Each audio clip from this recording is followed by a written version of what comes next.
Hello everyone, السلام علیکم۔ آج ہم بات کریں گے ایک ایسی عظیم ہستی کی جنہوں نے علم، عمل اور تقوی کی وہ روشنی پھیلائی جو آج تک عالم اسلام کو منور کر رہی۔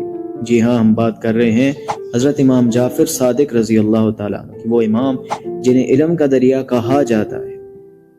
حضرت امام جعفر صادق کی ولادت 17 ربیع الاول سن 83 ہجری کو مدینہ منورہ میں ہوئی۔ آپ کا تعلق اس پاک خاندان سے تھا جس کے ہر فرد نے دین اسلام کی خدمت میں اپنی زندگی وقف کر دی۔ آپ کے والد محترم امام محمد باقر اور والدہ ماجدہ ام فروہ تھیں جو امام قاسم بن محمد بن ابی بکر کی نواسی تھیں، یعنی آپ کا نسب ایک طرف حضرت علی اور حضرت فاطمہ سے ملتا ہے اور دوسری طرف حضرت ابو بکر صدیق سے۔ سبحان اللہ۔ امام جعفر نے کم عمری ہی سے علم حاصل کرنا شروع کیا۔ آپ فقہ، حدیث، تفسیر، علم الکلام، طب، فلسفہ اور سائنس جیسے مضامین میں ماہر تھے۔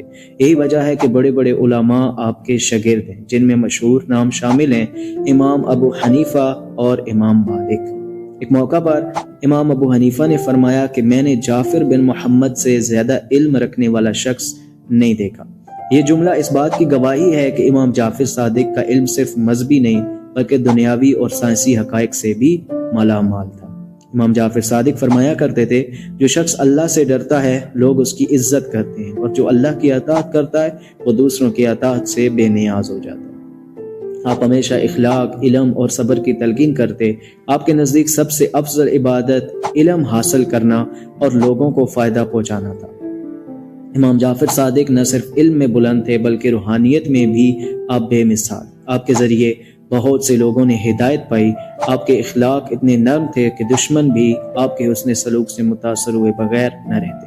کہا جاتا ہے کہ جب کوئی آپ پر ظلم کرتا تو آپ بدلہ لینے کی بجائے اس کے لیے دعا کرتے۔ آپ نے اپنے زمانے میں سائنسی گفتگو کو بھی دینی اصولوں کے ساتھ جوڑا۔ کہا جاتا ہے کہ امام جعفر صادق نے کیمیا کے کچھ بنیادی اصولوں کی وضاحت کی تھی۔ مشہور سائنسدان جابر بن حیان، جنہیں مغرب میں فادر آف کیمسٹری کہا جاتا ہے، وہ امام جعفر صادق کے شاگرد تھے۔ یہ وہ دور تھا جب علم کو صرف مدرسوں تک محدود نہیں رکھا گیا بلکہ کائنات کے اسرار سے جوڑا گیا۔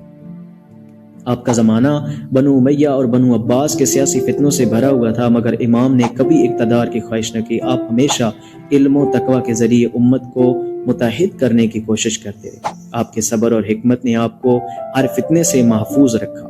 حضرت امام جعفر صادق کا وصال 148 ہجری میں مدینہ منورہ میں ہوا۔ آپ کو جنت البقیع میں دفن کیا گیا، جہاں آج بھی عاشقان اہل بیت دعا کے لیے حاضر ہوتے ہیں۔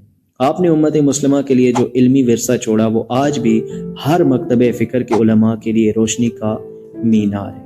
ناظرین، امام جعفر صادق کی زندگی ہمیں یہ سبق دیتی ہے کہ علم کے ساتھ عمل اور عبادت کے ساتھ اخلاق ضروری ہے۔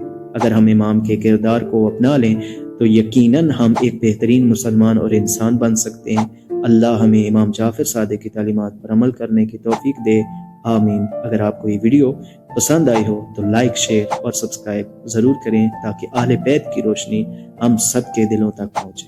آمین ثم آمین۔